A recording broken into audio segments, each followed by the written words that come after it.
So if you clicked on this video because you want to learn how to move like this,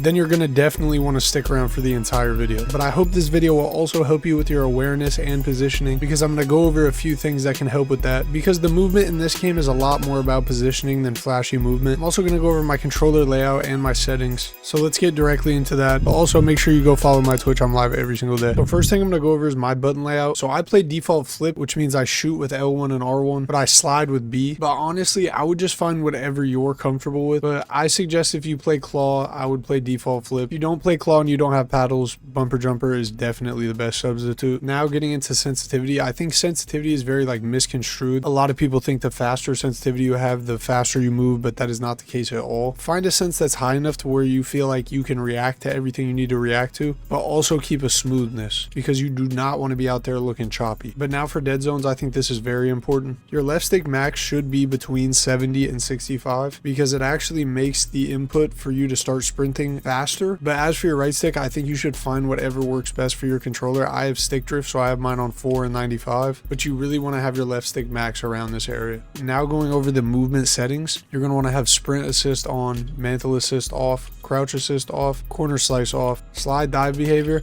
I personally play on slide only, but for the movement guide, I'm going to show you everything I know on hybrid. Hybrid does allow you to dive. I don't think diving is that important in this game, but I'll go over more on this later. Automatic airborne mantle, you're going to want to turn this off. Sprint restore, you're going to want to keep on. Slide maintain sprint, you're definitely going to want to leave on. Parachute off, obviously. Wall jump activation press. Combat roll assist off. Movement advanced settings, you're going to want to go to grounded mantle and turn this off. For your tactical sprint activation, you're definitely going to want to have single tap sprint on. That is pretty much everything for the settings. Now I'm going to get into the movement guide and also just some tips and tricks overall to help you guys fight squads. I feel like it's dumb for me to even include this, but I'm going to go over slide canceling first. I'm not going to say too much. Slide canceling is just when you press B and A or circle and X on a PlayStation controller. You're literally just canceling your slide early rather than letting it drag all the way out. And also it makes it so you can use other inputs faster rather than waiting the entire slide animation. So the next thing I want to talk about is G sliding. You can't really do it as well as you can do it in BO6. It's basically when you jump into a slide and then take that momentum and jump out of it,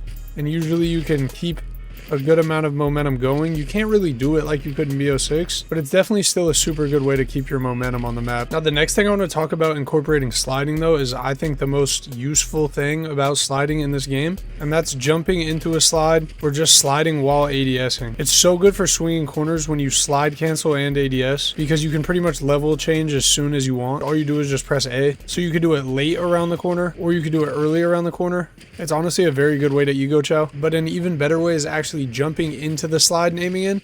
It makes it feel like you're zooming, going really fast. You can do it forward. I've noticed it feels really nice when you do it to the side, or you can do it backwards. But honestly, the most useful movement tech involved in sliding is drop sliding. So basically drop sliding is when you're going to want to slide and you're going to end up proning onto your side. This really messes up people's aim assist when you do it fast. It's very good for swinging corners, because it does make your player model look a little bit weird when you do it. It honestly is really good for breaking aim assist, and you can incorporate this with the jump slide as well. And you can either drop straight into your prone, or you can bob up fast so you can get right back into fighting and moving. I think definitely incorporating this into your movement is such a big thing. It really helps in gunfights, and the whole point of movement is just to get your enemy to miss more bullets on you so you can take the fight at a better angle or in a better position. But like I said, I really feel like this does do a lot to people's aim assist.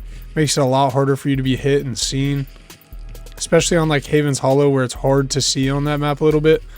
This can really mess up somebody's visibility if they're trying to track you.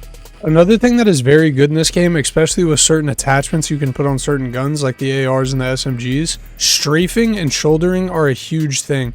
Strafing is just when you move your stick left to right. You can do it while shooting, you can do it while aiming, you can do it while doing anything, and you should always be mindful in strafing at any time you can. It's very useful, and I really recommend doing it. I would strafe while moving, I would strafe while shooting, I would strafe while hip firing, but you want to do anything that makes it harder for the enemy to hit you. So strafing while shooting and strafing while hip firing is a huge thing, especially when you're dealing with solo quads, because you want to keep as many plates as you can for every person. And a useful way to use strafing is actually shouldering. Shouldering is when you use cover like a doorway, like a bus, the side of a house, any type of cover. Shouldering is basically strafing left to right really quick so that you can get information behind the wall without actually revealing your entire body. Just like if there was a bunch of people right here, if you were shouldering it quick, you could get the information on where the people are without really exposing too much of yourself. And that way you can process in your brain like the best way you can chow that situation before you actually get into it. You can't really do it as well anymore, but I definitely want to talk about snaking. I've gone over this on all my previous movement guides. It definitely feels like they tried to, you know, stop it a little bit. It's definitely harder to do. You can still do it if you get into a good flow of it, but definitely feels like it gives you a little bit of a delay now. But snaking is basically just going prone, walking forward, walking back, going prone, walking forward, walking back, going prone, walking forward, walking back, forward into the prone, stepping back, forward into the prone, stepping back. It's very easy. It basically makes it so only the tip of your head is poking out from behind the car. Pause.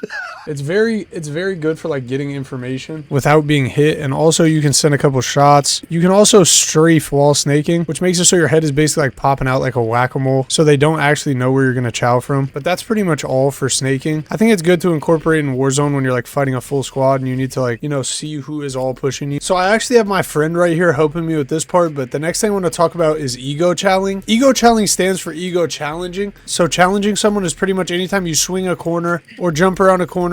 Now, using the movement that I taught you in ego challing is a big thing, but using those movement techniques to surprise the enemy is definitely what you want to work on. Another thing I wanted to talk about was when to ego chow. One great way to use ego chowing is breaking someone's camera. So breaking someone's camera is basically when you slide around them or jump around them and take their back. So this way you can put shots into them without them even looking at you. I fucked that up. Without them even looking at you. And the best way to do this is to actually sound whore for them and wait for them to push up around like a corner like this or coming out of a doorway. Because if you actually sound whore, you can usually hear them running up, and then you can take their back and kill them as fast as you can. Pretty much the easiest way to camera someone, because once they're already aiming and centering at you, it's obviously going to be a lot harder to break that aim assist and get behind them. So ego chowing around a corner when you hear them coming is definitely like a super smart strategy for killing people in this way. I definitely would not get too focused on trying to break their cameras though, because like you don't want to be one of those kids on TikTok like spinning 300 times popping one stim just to get one kill. Like I definitely think it's a better thing for positioning,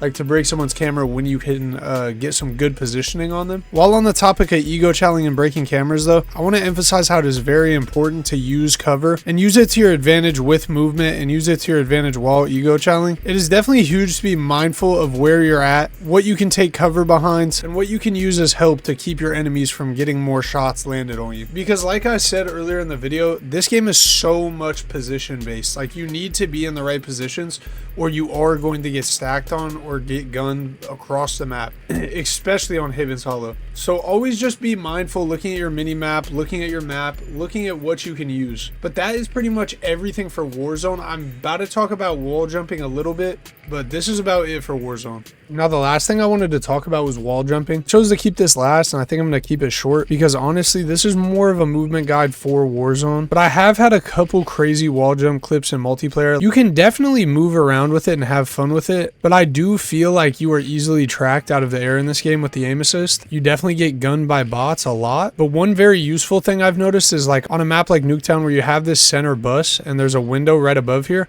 I found it great for getting information, or even sometimes you can beam someone out of that window real quick when you jump over it. And also I think it's great to incorporate like a slide jump into it, or a jump slide into it, I mean, or even a jump slide drop. Like you could really incorporate anything. I think the best thing you could do is just go in private match, shoot some bots, and really experiment with like comboing everything you learn together, because I think the combination of things is what makes it so good. But that's really all with wall jumping. I mean, it's fun to do and it's good for getting information, but overall it's pretty useless. I would say that there's a lot of things in here that are probably more important than wall jumping. That's pretty much everything for the movement guide. I hope that this does help you guys. If you guys want like a how to solo quad video, let me know. I can start working on that. Make sure you comment I made it this far. If you made it this deep in the video, it would really mean a lot. Thank you guys for all the recent support. We've been absolutely going crazy. After taking such a long break, it's surprising me that I could still pull views on this app, and it's all thanks to you guys. Make sure you go to my Twitch after this video and come say hi. I'm live every single day where I get gameplays, funny clips, and I even play some games other than Warzone sometimes. But that's pretty much all. Make sure you turn your post notifications on so you never miss a future video. I will catch you guys in the next one. For the last 20 seconds of this video, I'm actually just going to say balls because I need it to reach 10 minutes. So, balls, balls, balls, balls, balls, balls, balls, ball. See you in the next one, guys. You said what? That's fire, bro. They don't love that shit, man.